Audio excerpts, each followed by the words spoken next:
Mura naman tagikas pa ni, kaya sim tagpangatol. Hindi bitaw guys, oy. Nag-ready na ko guys. Gahapon Thursday. No, di ba kahapon Thursday? Thursday kahapon. Ah, di ba? Gumala ako guys sa Boulevard World.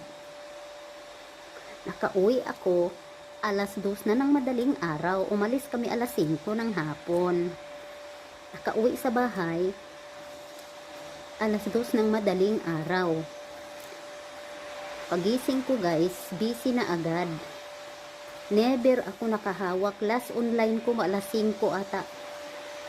Tapos never na ako nakahawak ng phone until now. Sumilip ako sa Facebook. Ngayon 3:30 na ng hapon.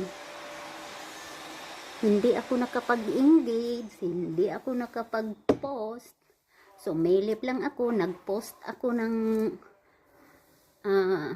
text post lang. Hindi ko na-post yung mga video ko kahapon sa Boulevard World. Saka ko na i-post, bahala late na. Ngayon kailangan ko nang mag-ready kasi sabi ng alaga ko, alas 4:30 aalis kami. Kaming dalawa lang kasama kanyang friend na princess. Kahapon ibang friend yung sinamahan namin. Ngayon iba na naman. So ngayon guys, alas 3:35 kailangan ko nang mag-ready kasi sabi niya, alas 4:30 aalis kami. Diba?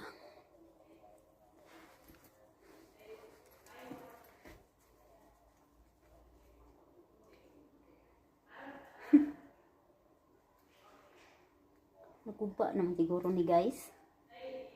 Tayo na tayo guys.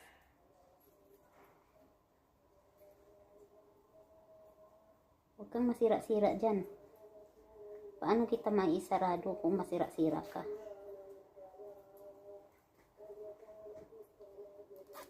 Okay. Ang katawan. Kailangan i-insert.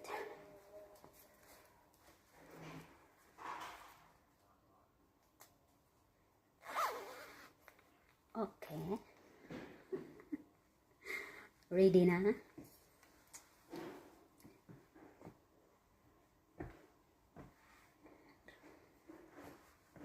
Ready na para lumabas.